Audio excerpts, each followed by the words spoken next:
Now we're here the journey home. We're live. From Wembley, it says look from Wembley there on the screen. Hello everyone from Wembley. He's 2 metres away. Sorry, John Davidson. I'm just stroking your leg. I've had 2 jabs, so it's alright. So have I. I took Ben Cocaine's advice. What do we know? Wembley. Challenge Cup final day. Bloody hot. It is. The Challenge Cup finals have traditionally been hot. Most of them have been the best summer weather when it used to be played in May, June. Anyway. So it encourages, with the beautiful pitch and conditions, open run rugby, which we saw in game 1, and I suspect we're going to get in game 2. I mean, how many points it was? 41. 34. Wow, it's like a basketball match. Point a minute. It was exciting. And Featherstone have won the 1895 Cup.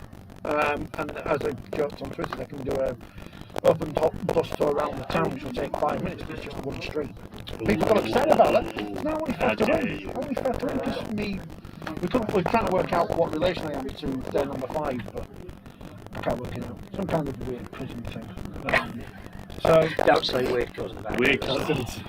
You've been even more trouble. You've just dug yourself another hole. So they won. Featherstone are the champions. They've got the cup. Their coach is at home. Couldn't be bothered to turn up.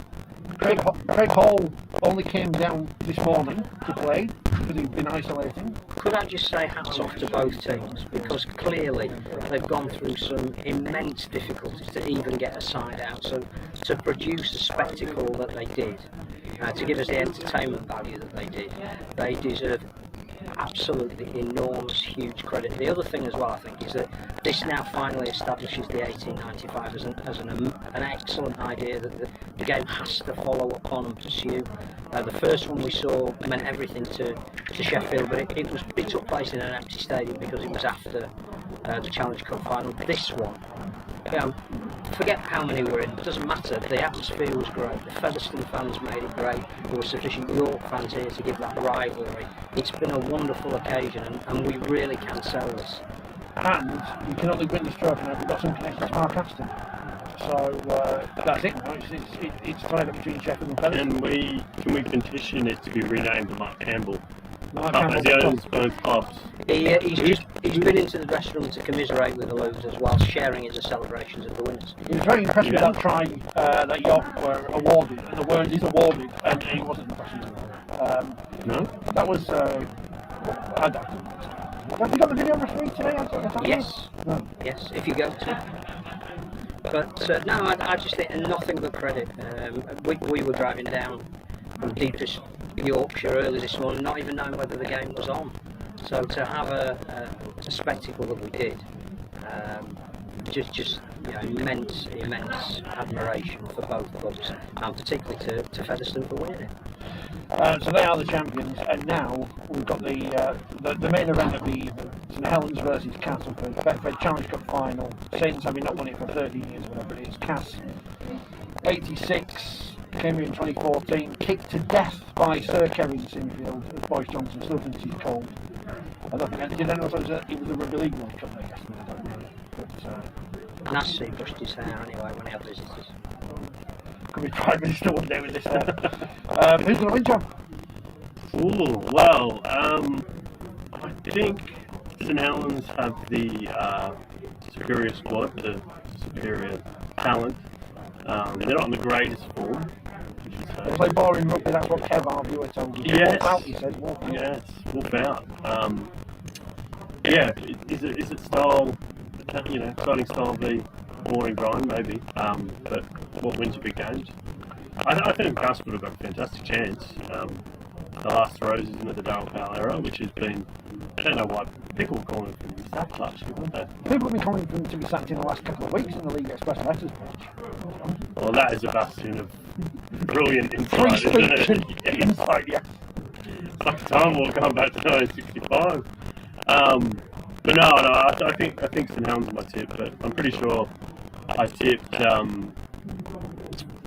Salford last year and St Helens against Warrington, so I'm on fire. Yeah. No, just St Helens at I think the teams are out. That's it, come on. I think the the interesting thing is what kind of a game will we get, because clearly St Helens are the best defensive team. You know, whatever Christian Wolf has sacrificed in attack is he made them tighter in defence. They are very, very miserly. But these conditions we've just seen in the first game, they're energy sapping.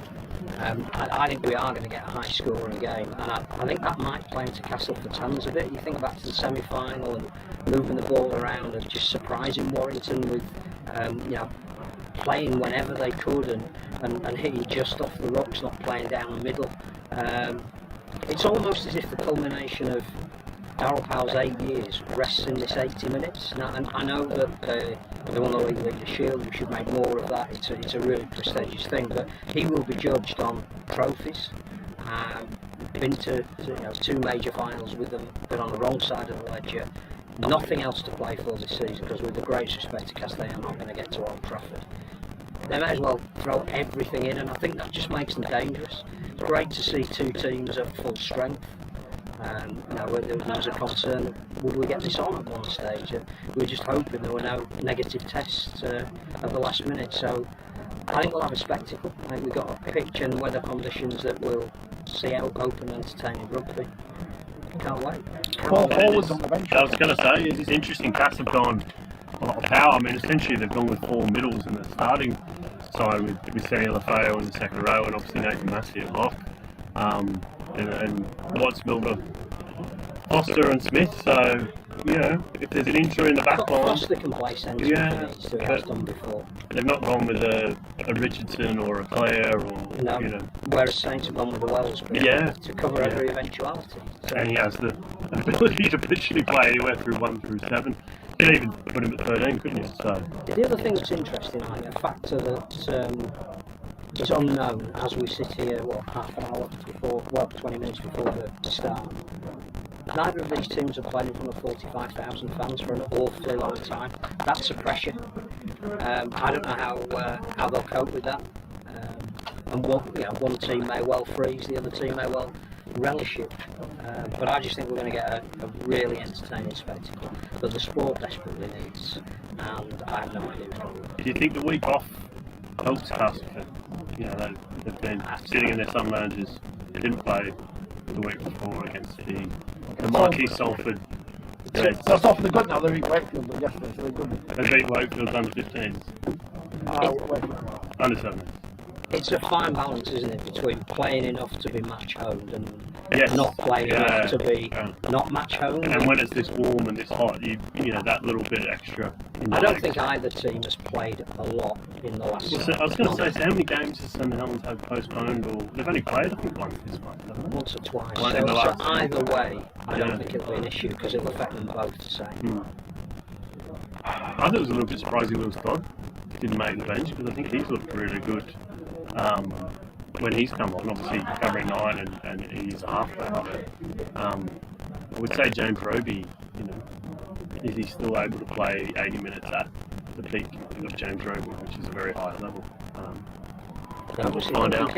Yeah, that was an interesting strategy. And will we see a Amy McManus comment at referee? That was an epic spray. We love an epic spray, don't we, Rich? I think there'll be stories after this game. I think there will be on both sides plenty of stuff. We've got a magazine to pull, one of which is Danny Richards. Let me see. Right, we better go out there and get ready to watch the cup final, because the crowd is filling up at Wembley. You're probably watching on the BBC because they've got John Davis and all those people. So enjoy the final. We'll be back with some reaction afterwards. Hopefully, if Zoom works, because if not, you might see us in the back of the car on the M1.